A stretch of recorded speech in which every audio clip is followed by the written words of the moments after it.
Here's another CNN guy currently there named Jake Tapper promoting his book, talking about the reaction when he informed someone on a podcast that his son wants to be a cop.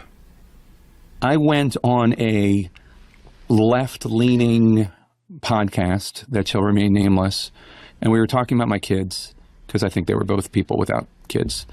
And they asked me about my son, and I said he was, he's a football player, and he wants to be a policeman.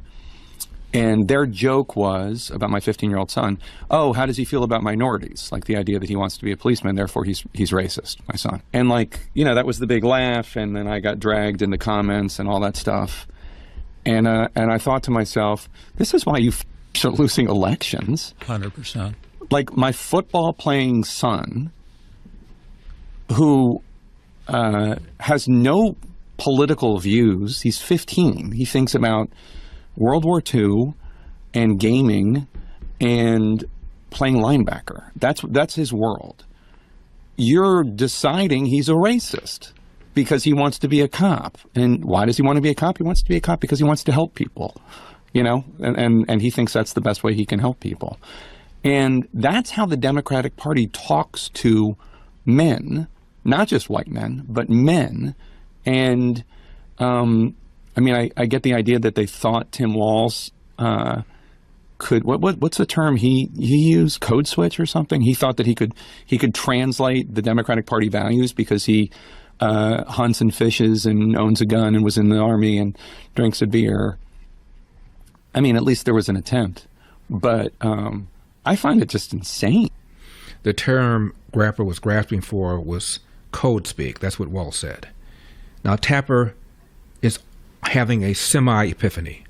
He said, that's how Democrats speak to men. No, that's how Democrats speak to the country. 61% of Democrats believe Republicans are racist / sexist / bigoted.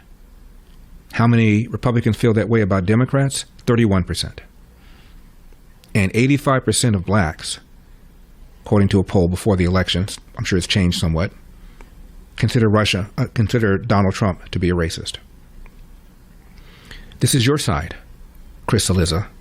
This is your side, Jake Tapper, because your side believes that my side is not just wrong on taxes, rich people benefiting from tax cuts, not just wrong on climate change because we don't believe it's an existential threat, not just wrong that biological men should not compete against biological women, not just wrong on school change because you guys believe that choice would destroy the public schools as if that would be a bad thing. No, you believe that the side that promotes life opposes abortion, a side that is more likely to embrace God, is not just wrong, it is evil. So, if you, Chris Cillizza, have a Tesla, I assure you when it was trashed, it was not trashed by a Republican. Jake Tapper, when your son expresses an interest to go into law enforcement and somebody calls up and says, how does he feel about black people, implying he's going to be a racist, that was not a call that came from a conservative or a Republican. It came from your side. I told you about this study that was done at Dartmouth some years ago, where freshman students who described as liberal were asked if you would room with a conservative, and overwhelmingly they said hell no. Freshman conservatives were asked if you would room with the liberal, and they didn't care. So which side is a side of tolerance, of respect for opinion, of open-mindedness, your side or the so-called other side?